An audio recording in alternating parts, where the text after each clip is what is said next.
जालौन में पिछले 18 घंटे से हो रही बारिश में आम जनजीवन हुआ अस्त व्यस्त। नाली नालों की सफाई न होने के चलते कई मोहल्ले में घुसा पानी।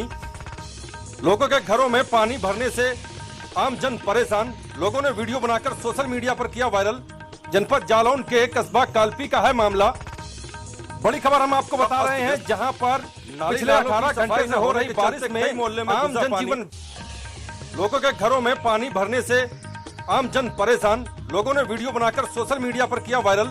जनपद जालौन के कस्बा कालपी का है मामला। बड़ी खबर हम आपको बता रहे हैं।